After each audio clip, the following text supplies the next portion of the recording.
Hello welcome back to my YouTube channel ಐಶರ್ diaries. So ಇವತ್ತು ನಾವು ಬಂದಿವಿ ನಮ್ಮ ಬೆಂಗಳೂರು ಕೋಟೆನ ಎಕ್ಸ್ಪ್ಲೋರ್ ಮಾಡೋದಕ್ಕೆ. So let's go. ಸೊ ಇದು ಲೊಕೇಟ್ ಆಗಿರೋದು ನಮ್ಮ ಬೆಂಗಳೂರು ಹಾರ್ಟ್ ಅಂತ ಹೇಳ್ಬೋದು, ಅಥವಾ ನಮ್ಮ ಬೆಂಗಳೂರು ಸೆಂಟರ್ ಅಂತಾನೆ ಹೇಳ್ಬೋದು. KR ಮಾರ್ಕೆಟ್ ಅಲ್ಲಿ ಅವೆನ್ಯೂ ರೋಡ್ ಹೋಗ್ತೀವಲ್ಲ, ಸೊ ಅದೇ ರೋಡ್ ಅಲ್ಲಿ ನಮ್ಮ ಬೆಂಗಳೂರು ಕೋಟೆ ಇರೋದು.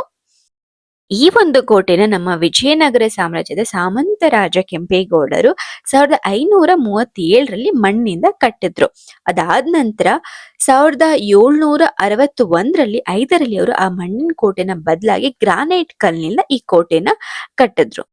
ಈ ಒಂದು ಕೋಟೆನ 4 ಮೈಲಿ ಸುತ್ತಳತೆಯಲ್ಲಿ ಕಟ್ಟಿದ್ರಂತೆ. ಅಂದ್ರೆ ಆಲ್ಮೋಸ್ಟ್ 21,120 ಫೀಟ್ಸ್. ಅಷ್ಟೊಂದ್ ದೊಡ್ಡದಾಗಿರೋ ಕೋಟೆ ಇಷ್ಟು ಮಾತ್ರ ಯಾಕಿದೆ ಅಂತ ಯೋಚನೆ ಮಾಡ್ತಿದ್ದೀರಾ? ಸೊ ಮ್ಯಾಟ್ರ್ ಏನು ಅಂತಂದ್ರೆ, 1791ರಲ್ಲಿ ಮೂರನೇ ಆಂಗ್ಲ ಮೈಸೂರು ಯುದ್ಧದ ಟೈಮ್ ಅಲ್ಲಿ ಲಾರ್ಡ್ ಕಾರ್ನಿವಾಲಿಸ್ ಅವರು ಬ್ರಿಟಿಷ್ ಸೈನ್ಯದ ಹೆಲ್ಪ್ ಇಂದ ಈ ಒಂದು ಕೋಟೆನ ವಶ ಮಾಡ್ಕೊಂಡ್ಬಿಟ್ರು. ಸೊ ಪ್ರೆಸೆಂಟ್ ಸಿಚುವೇಶನ್ ಕೋಟೆ ಓಕೆ ಚೆನ್ನಾಗಿದೆ, ಅಷ್ಟೊಂದೇನು ಹಾಳಾಗಿಲ್ಲ. ಕೋಟೆ ಕೋಟೆ ಅಂತ ಅನ್ನಿಸ್ಕೊಳ್ಳುತ್ತೆ ಅಷ್ಟರ ಮಟ್ಟಿಗಿದೆ.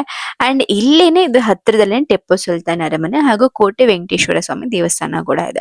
ಸೊ ನಾನು ಈ ವಿಡಿಯೋದಲ್ಲಿ ಅದನ್ನ ಕವರ್ ಮಾಡಿಲ್ಲ, ನೆಕ್ಸ್ಟ್ ಟೈಮ್ ಹೋದಾಗ ನಾನು ಅದನ್ನ ಕವರ್ ಮಾಡ್ತೀನಿ. ಸೊ ನೀವು ಕೂಡ ನಿಯರ್ ಬೈ ಯಾರಾದ್ರೂ ಇತ್ತು ಅಂತಂದ್ರೆ ಒಂದ್ಸಲಿ ವಿಸಿಟ್ ಮಾಡಿ ನಮ್ಮ ಬೆಂಗಳೂರು ಕೋಟೆನ. ಇದು ಫ್ರೀ ಆಫ್ ಕಾಸ್ಟ್ ಇರುತ್ತೆ. ಸೊ ಎಸ್, ಇದಾಗಿತ್ತು ನನ್ನ ಸ್ಪೆಷಲ್ ಲಾಗ್ ನ videos. And please do subscribe to my YouTube channel. And ಈ ವಿಡಿಯೋ ಹೇಗಿತ್ತು ಅಂತ ಹೇಳಿ ಕಮೆಂಟ್ ಬಾಕ್ಸ್ ಅಲ್ಲಿ ತಿಳಿಸಿ. See you all then, bye, take care, love you all.